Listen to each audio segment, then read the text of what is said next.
On commence? On va commencer avec notre premier court-métrage qui s'appelle Au service des autres. Et qui est de SLR et du 7e art. Donc ce court-métrage va durer 16 minutes. Il a un titre assez évocateur. En fait, c'est sous un concept d'émission télévisuelle dans lequel l'école du 7e art et Soleil Levant Réalisation vous propose de mettre en avant, de mettre en valeur des personnalités qui se mettent au service des autres, qui vont mettre leur connaissance au service des autres, leur savoir, leur temps. Et à la technique, on retrouve aussi des élèves du 7e art, soutenus par SLR, aux fonctions de cadreurs, réalisatrices, régisseurs, clappeurs, accueil invité. Voilà, et je pense que vous allez reconnaître certains visages sur ce plan. À venir nous rejoindre. À tout à l'heure. On appelle les adultes, s'il vous plaît. Bonsoir les Thierry. Bonsoir à tous. Moi, je voudrais remercier Laurent Carlier d'avoir mis l'éclairage sur notre ciné-club. Comme il vous l'a dit, nous sommes des bénévoles, mais nous sommes largement récompensés par le plaisir que nous avons à échanger avec les spectateurs du cinéma Jacques Tati. Bon, on va vous mettre un peu en appétit avec ce qui nous attend l'année prochaine, sous réserve. En janvier, ce serait un hommage à John Garfield, un acteur victime du macartisme, avec la projection de Menaces dans la nuit de John Barry, qui vous attend l'année prochaine si vous nous rejoignez pour le Ciné-Club. Je vous remercie. Je voudrais remercier toutes les personnes qui font vivre le cinéma à Niche, parce que c'est toujours un immense moment de partage que de pouvoir proposer effectivement les perspectives diverses et variées que le cinéma offre.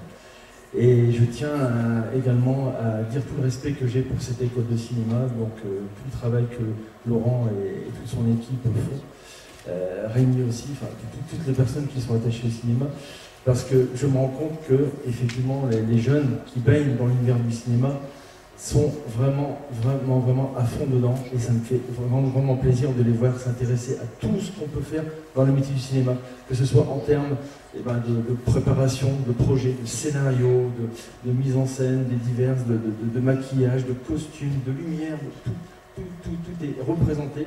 On peut y retrouver, tout le monde peut y retrouver son compte, et ça je trouve ça fabuleux, très fédérateur, et plein de passion et plein de positivisme. Alors je dis chapeau et respect à toutes ces personnes. Je demandais à Xavier de nous rejoindre, et on tenait à leur remettre un prix pour les remercier, le prix du remerciement des vidéos festival Jacques. Voilà, le municipal qui félicite ces grands messieurs. Nos grands monsieur cinéma. Les grands monsieur du cinéma. C'est une sorte de tapis volant qui nous... Le cinéma, c'est l'exotisme. On peut visiter des pays que l'on ne connaît pas grâce au cinéma. C'est aussi l'exotisme social. Ça nous fait pénétrer dans des milieux que nous ne connaissons pas forcément. Bon, c'est aussi une machine à rêve, évidemment, sur des choses très banales que je dis, mais...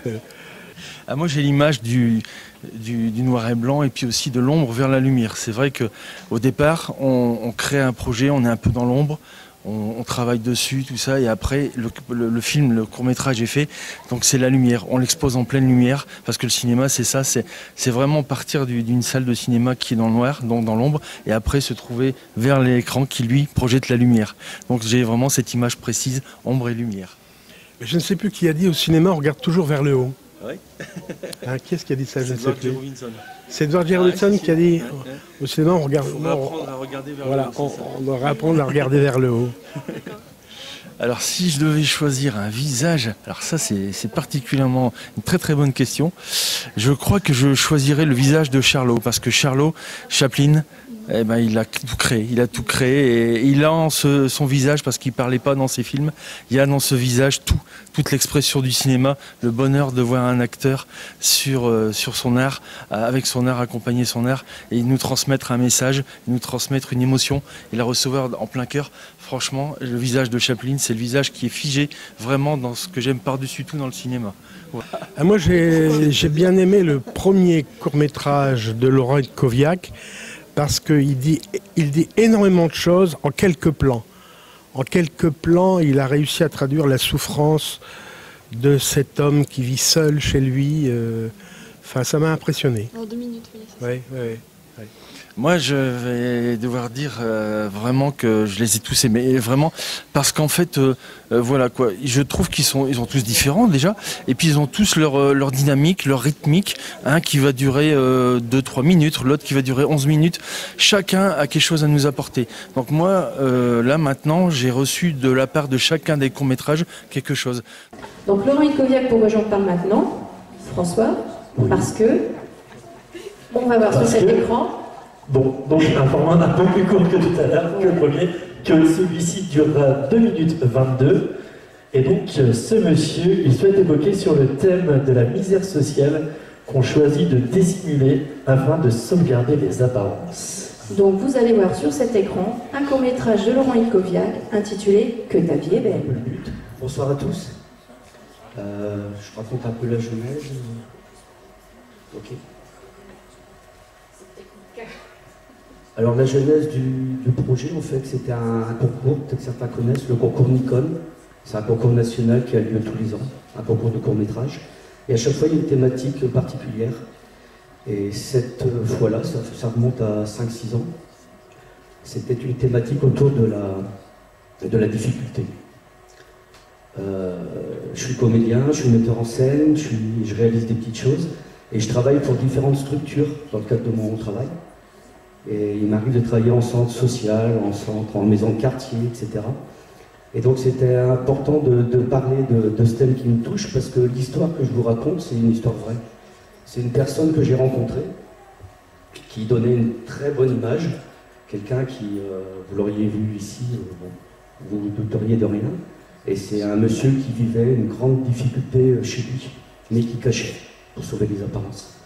Et je pense que dans notre société, à notre époque, il y a énormément de gens dans cette situation, et pour moi le cinéma, le théâtre aussi, parce que je fais beaucoup de théâtre, au-delà de l'aspect festif, parce que bien sûr, on parlait de Bonneton tout à l'heure, vous parliez de Valérie Bonneton, on parle de Danny Boone, mais je pense que le cinéma, c'est aussi un vecteur pour montrer la réalité de ce qui se passe, la réalité des gens. En ce moment, on a beaucoup d'images sur les chaînes de télévision autour des Gilets jaunes, par exemple. Et je trouve que le cinéma, même la fiction, surtout la fiction, peut montrer la réalité, mais d'une façon différente. Et faire comprendre par l'émotion. Parce que malheureusement, quand on voit les informations, par exemple, nationales, on sait très bien que voilà, on a une censure des images. Et là, au cinéma, on n'a pas de censure. On peut vraiment parler à l'émotion et pas être sur l'information. Voilà, j'espère que ça vous a plu. C'est une petite forme, et voilà, je souhaitais vraiment donner la parole, ça c'est une phrase que je dis souvent, donner la parole à ceux qui ne l'ont jamais. Ce monsieur, il n'a jamais la parole, donc là, on l'a vu.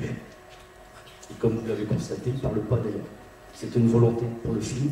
C'est un monsieur qui a perdu la parole, il n'arrive plus à s'exprimer. Donc on voit vivre, et on se fait une image de lui. Merci Laurent.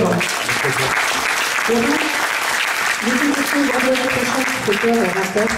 Vendredi prochain, je vais faire ici. Ouais. Avec les copains Bernard et Thierry, évidemment. Super. Évidemment. Bah merci. Bah vendredi alors. Bah, on va encore se revoir, hein. Je crois qu'il y aura un petit peu de... Ouais, je pense. Hein. On se revoit un peu encore après, il n'y a pas de souci. A tout de suite alors. Une image au cinéma, d'un film, l'image d'un film. Moi, il y a un film que j'adore qui s'appelle Tyrannosaure. C'est un film britannique qui parle de la difficulté des gens qui vivent dans les cités anglaises. Et le réalisateur, c'est Paddy Considine. Je vais dire Ken Loach. Je ne sais pas si vous connaissez. Ken Loach, un pareil réalisateur anglais qui parle qui parle de la réalité économique du pays, qui parle de ce qui se passe dans son pays. C'est un réalisateur, j'adorais, si je devais tourner avec une personne, parce que je suis comédien, si je devais tourner avec une personne, mon rêve, ce serait de tourner avec Ken Loach. J'ai été surpris, mais ça m'a interpellé. Le court-métrage où on n'a pas d'image. Un court-métrage où on voit comme des étoiles filantes qui tombent sur l'écran, et il n'y a qu'une voix off. J'ai trouvé ça original. Et surtout, la thématique, elle était forte. Et je pense que l'image, justement, c'est le choix du réalisateur, il est bon. Et ça m'a fait penser à un film, pour la petite histoire, un film juste après les attentats du 11 septembre. Il y a eu un collectif, je ne sais pas si vous l'avez vu, un collectif qui a fait des petits films. C'était 11 minutes. Alors c'était le 11 septembre, 11-9 2001. Alors nous passons à notre quatrième projection. Donc ici c'est Histoire de le savoir. C'est une réalisation de Laurent Carlier. On va avoir en participant mon acolyte François, mais aussi vous allez retrouver Guilain Pama et aussi Laurent bien sûr. C'est un petit groupe de personnes qui viennent raconter des histoires vraies, pour certaines issues de leur propre vécu. Alors je vous propose là, maintenant, de vous installer confortablement sur vos sièges, de vous laisser aller écouter ces récits et de créer par vous-même vos propres images. A tout de suite. Et on se donne rendez-vous dans 8 minutes. 11 minutes, 9 secondes et une image. Et il y avait le film alors que je ne dise pas de bêtises, c'est un réalisateur mexicain, González Iñárritu, qui, lui, a traité le 11 septembre sur l'image qu'il avait frappée sur le 11 septembre. C'est ces personnes qui jetaient, alors c'est pas très gai ce que je vais dire encore, c'est les personnes qui se jetaient de la tour pour pas, voilà, ils se défenestraient. Et donc il y avait une image noire, un peu à l'image, mais là c'était complètement noir. On entendait des sons, puis on entendait des impacts. Et au bout donc c'est long, ça dure quand même 11 minutes. Et au bout de 6-7 minutes, on se rend compte, l'image devient de plus en plus claire, et on se rend compte que les impacts, ce sont les personnes qui se jettent, qui tombent, et ça m'avait bouleversé. Parce que c'était un choix très fort, très particulier, mais puissant. Et c'est ça le cinéma. Là, on va passer à un autre genre quand même. Exactement. Un cadre plus musical. La 5e projection. Oui. Donc d'une durée de 3 minutes. C'est un clip de rap proposé par Greg Productions. Greg Z Productions. Greg Z, j'ai oublié Z.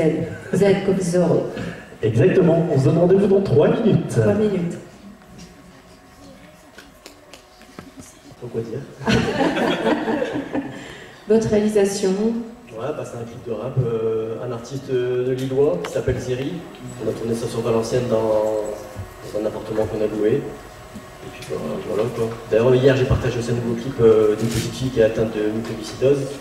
Et vous pouvez le voir sur ma page Facebook, donc Greg Z Productions. Et c'est un bon clip aussi quoi, si vous voulez voir. Bonjour, si vous devriez donner une image du cinéma, ce serait laquelle? Une image du cinéma, moi c'est la première fois que je viens au cinéma en fait ici. Et vraiment, je suis content de participer à l'événement et je reviendrai au cinéma. Je trouve que c'est vraiment chouette, c'est convivial et on s'y sent bien. Je vais dire que c'est un court-métrage de 6 minutes dans lequel nous allons retrouver des jeunes visages anichois bien connus dans la cour de l'école Bazieux. En effet, à l'écran, vous allez pouvoir voir une cinquantaine de jeunes élèves des classes de CP, de mesdames Laurence Wivat, Christelle Leclerc, Laetitia Stingre et Alison Gouy, qui ont participé à ce projet avec Soleil Levant Réalisation. On tenait à remercier également M. Hervé Novak, le directeur de l'école, mais également Shaïda Kalkoul, que nous avons vu tout à l'heure, Ophélie Reynard, que nous avons vu tout à l'heure, pour leur aide apportée. Et on se donne rendez-vous dans 6 minutes. 6 minutes top chrono.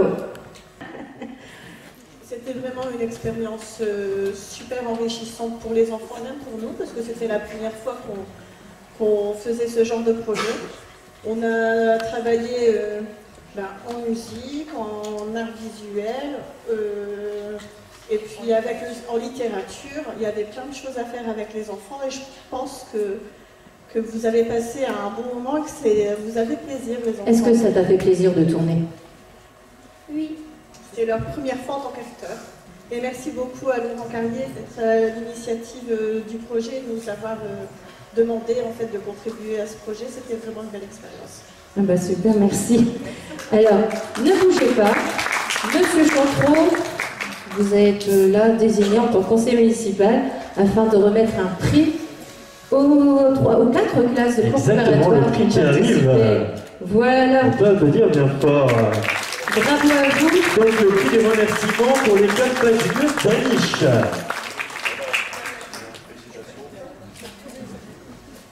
Voilà. Merci mesdames. Merci Lucas. Donc 7e projection, c'est un court-métrage de 11 minutes intitulé L'homme de Charente. Et on se donne rendez-vous dans 11 minutes. A tout de suite. Merci beaucoup. Déjà, merci à la ville d'Aniche et au théâtre, à l'Idéal Festival Cinéma Jacques Tati. Cinéma Jacques Tati de nous accueillir aujourd'hui. Donc nous, c'est un film qu'on a réalisé, on n'était pas cadeau sur le coup, hein, avec toute la liste de postes qui a été citée, il n'y a pas que nous, forcément. Il y a aussi un tas de personnes qui nous ont aidés dans le cadre d'une formation en 2 ans qui a lieu au Conservatoire de Douai, et qu'on a pu faire et qu'on a fini là en mai dernier. Donc c'est un film qu'on a écrit pendant 1 an, qu'on a tourné pendant le mois de mai sur 2 week-ends consécutifs, avec Jean-Marcel et les 2 autres comédiens qui nous accompagnent, Evan et Fabienne. Et ensuite qu'on a monté pendant l'été pour enfin le présenter il y a 2 semaines au théâtre de Douai. Et là donc c'est la 2e présentation en public de ce film. Et on vous remercie d'ailleurs d'être venus si nombreux et nombreuses pour le voir. Et tu veux dire un petit mot sur l'intention du film? Que dire, on a voulu parler, nous en fait le bassin minier, un peu l'histoire qui l'ancre, l'histoire qui s'ancre dans le bassin minier, c'est quelque chose qui nous porte depuis longtemps. On se connaît depuis un moment, on travaille ensemble depuis 5 ans à peu près. 7 ans. 7 ans, ça fait 7 ans au moins qu'on se connaît déjà. Et donc voilà, nous, on avait pour ambition déjà de parler du bassin minier, d'essayer de retracer des histoires, etc. Donc dans le cadre du CLAP au conservatoire de Douai, avec sous la surveillance d'Eddie Eckling, on le remercie, il n'est pas là aujourd'hui. On a pu mettre sur papier une histoire qui nous tenait à cœur, avec des obsessions qui nous contraignent depuis longtemps. Et voilà, on a pu, vous voyez un peu l'aboutissement de ce travail. C'est ça. Donc on voulait parler de nos obsessions compulsives en même temps que nos Madeleines de Proust, c'est-à-dire l'hétérie, quelque chose dans lequel on a tout le temps grandi, et la mémoire ouvrière, la mémoire du bassin minier qui nous habite et en fait qui s'incarne par ce personnage un peu étrange qui est plein de charbon sur la tête et qui lui aussi hante un peu à sa manière le personnage de Richard. Donc voilà, il y a plein de... c'est ce qu'on voulait faire. Il y a plein de choses à dire, il y a plein de choses... on vous laisse un petit peu, comment dire, faire votre message autour de ce film, parce qu'il a plein de significations, il a plein de strates de compréhension. On pourrait vous en donner 100, on ne va pas le faire parce que c'est long. Mais voilà, on vous laisse tout à chacun vous faire votre avis. À Brejnev, ah ouais, depuis les soviets. Bon, en fait, les 2 petits jeunes m'ont contacté en avril, c'est ça? C'est ça. Je les appelle les petits jeunes, hein, parce qu'ils pourraient être mes enfants. Et je leur ai demandé de m'envoyer le scénario déjà, parce que je suis habitué à tourner dans les séries, vous savez, les séries qui relèvent le niveau du cinéma français en France. J'y vais pour manger, quoi. Et parallèlement, à côté de ça, quand je peux donner un petit coup de main aux jeunes qui démarrent, quand le scénario est intéressant, sinon je ne le fais pas, je dis que j'ai pas le temps en fait, même quand j'ai le temps, mais il faut rester poli. Et puis je suis très content d'être à Aniche parce que j'ai une vieille histoire à Aniche depuis 97, c'est ça? Je sais plus. Où j'avais joué déboire dans un bistrot qui n'existe plus malheureusement. Je sais, ça n'a rien à voir avec le film, mais je raconte ma vie, j'ai le droit. Ça s'appelait le Café de la Paix à Aniche sur la place, là tout près. Et je jouais déboire. Et France 3, enfin à l'époque ça s'appelait FR3, c'est ça? En 97. Était venu faire un reportage, donc c'était sympa, le premier spectacle que je faisais à Niche. Après il y en a eu beaucoup d'autres. Je ne sais plus combien, j'ai fait beaucoup de spectacles ici à Niche. Et comme j'ai arrêté le théâtre il y a 3 ou 4 ans, du coup je suis reparti dans le cinéma et la télévision. En tout cas j'étais ravi de tourner avec les 2 petits jeunes. Et en plus, ils m'ont fait encore bosser samedi dernier sur un clip de la musicienne qui a fait la musique du film. Donc elle a fait à la fin le morceau. C'est Catherine Skorecki, c'est dur à dire, excusez-moi, qui a un groupe qui s'appelle Baïka. Voilà, parce que moi je sais pas le dire, je l'appelle Catherine, quoi. Et je trouve que c'est une fille de beaucoup de talent. Alors quand ils m'ont proposé, moi je me suis caillé les mains le samedi dernier dans un décor de fou. Mais bon, c'était sympa, je regrette pas de l'avoir fait. Voilà, et puis je vous remercie d'être venus aussi nombreux. Et puis j'espère que ça vous a plu. Merci. Merci.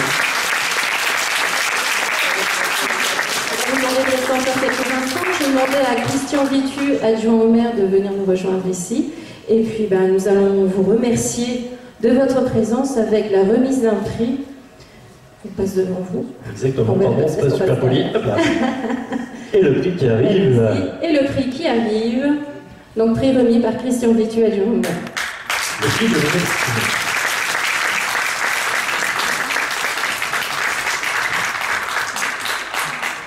Et voilà, merci beaucoup. En espérant que ce petit trophée vous fait plaisir. Exactement. Et vous? Oui. D'habitude, quand j'accepte un prix, c'est une chimée bleue, mais là... Alors, nous passons à notre 8e court-métrage. C'est le dernier de la première partie. De la première partie, qui se nomme Le Jardin de la Solidarité.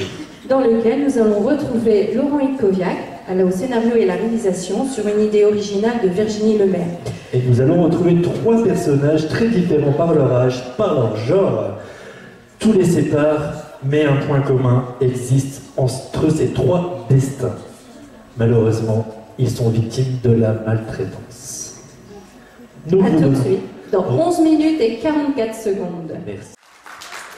Donc nous demandons à Laurent Ikoviak et son équipe de nous rejoindre. Hop, les voilà, je le vois arriver. Donc, moi je vois toujours bien. Tu veux mes lunettes? Hop là, on peut l'applaudir bien fort. Voilà. Il est où le petit Laurent Roger de la concurrence. Hop là, je te laisse mon micro.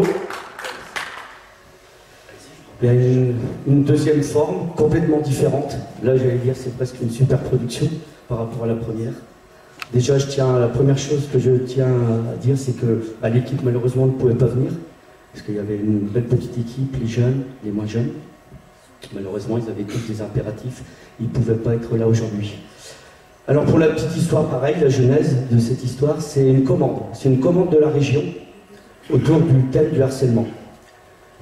Et j'ai été contacté par le centre socioculturel de Somain, le centre Larginier. On a travaillé 3-4 séances sur le scénario.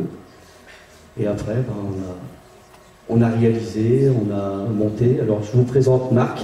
Alors, Marc, je ne sais pas si tu vas vouloir dire un petit mot. Je sais que Marc, il préfère être derrière. Il y a un deuxième micro, hein, Marc. Mais il préfère être derrière ses consoles. Voilà, Marc, c'est plutôt... DJ Marc. On parlait du... je veux dire sans animation. Voilà. Il aime être derrière une console, Marc. Il n'aime pas trop, mais viens, rapproche-toi, mets-toi dans la lumière, c'est important. Donc, Marc, il fait un petit rôle, qui fait le rôle du DJ, qui est surtout le monteur. On a bossé à 2 sur le montage un petit moment, sur les musiques, etc. Pareil, j'allais dire comme tout à l'heure, vous avez peut-être compris, je suis quelqu'un qui aime à travers moi, à travers le théâtre, quoique. Mais j'aime bien parler de faits de société qui me touchent, qui me parlent. Et le harcèlement, en ce moment, on en parle beaucoup, alors le harcèlement sexuel, mais aussi le harcèlement à l'école, etc. Et c'était important, à travers cette petite fiction, de montrer que le harcèlement peut toucher tout le monde. Et que on peut tous y être confrontés. Et le plus important, c'est la solidarité. C'est donc le titre du court-métrage. L'idée, c'est que quand on a quelqu'un qui souffre, l'idée, c'est de essayer de l'aider, de lui parler, de l'amener à changer sa situation pour que son avenir soit plus rose. Je vais en profiter, il y a mon pote Jean-Marcel qui est... Je sais pas où t'es, Jean-Marcel, je te vois pas. T'es dans le fond? Bon, tout à l'heure, t'as fait un peu de pub, donc je vais en profiter. J'ai le droit aussi. Maintenant, j'ai le micro, j'en profite. Jusque vendredi, t'es où? Vendredi soir à 20h? Je suis ici vendredi soir. Alors, la petite pub, parce que les 2 courts-métrages, c'est un hasard. Après, c'est mon choix. Hein. Mais ce sont 2 courts-métrages, j'allais dire, un petit peu durs. Il n'y a pas beaucoup de légèreté. par la fin avec le petit Harry Potter. D'ailleurs, pour la petite histoire, quand on a tourné la séquence, c'est assez amusant. Il y a une famille qui se promenait, il y a des enfants qui ont crié Harry Potter, ils sont venus, et le petit garçon a signé des autographes. Ça, c'est assez amusant. Je pensais que c'était pour Harry Potter. Et donc, la petite pub que je me fais, c'est ce soir, donc aujourd'hui, à 20h, au théâtre Gérard Philippe de Somain, je présente un spectacle théâtral avec des personnes d'un foyer de vie, des résidents d'un foyer de vie. C'est les musiciens de Brême, c'est un conte qu'on présente. Alors là, pour le coup, c'est beaucoup plus léger, c'est beaucoup plus comique que ce que vous avez vu là, à l'écran. Alors si parmi vous, certains sont dispo à 20h, c'est entrée libre, vous pouvez venir avec les enfants, avec les grands-mères, avec qui vous voulez. Voilà, j'en dirai pas plus. Donc ce soir, théâtre Gérard Philippe à Somain. Voilà. Et voilà. Aucun mot. Tu dis au revoir au public, on va être content. Allez, au revoir à tous. Voilà. Alors, attendez. Et le trophée qui va arriver, que Xavier va nous remettre, pas me remettre à moi, mais à Laurent. T'aimerais bien avoir un trophée. J'ai pas assez bien travaillé. Allez, bravo.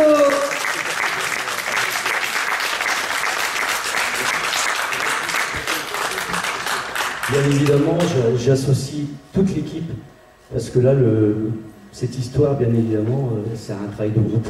Et donc, merci, et je pense que comment on appelle ça, ce prix, ce trophée, merci, ce trophée, je pense qu'il sera remis au centre socioculturel pour tout le monde qui sont présents. Merci à tous.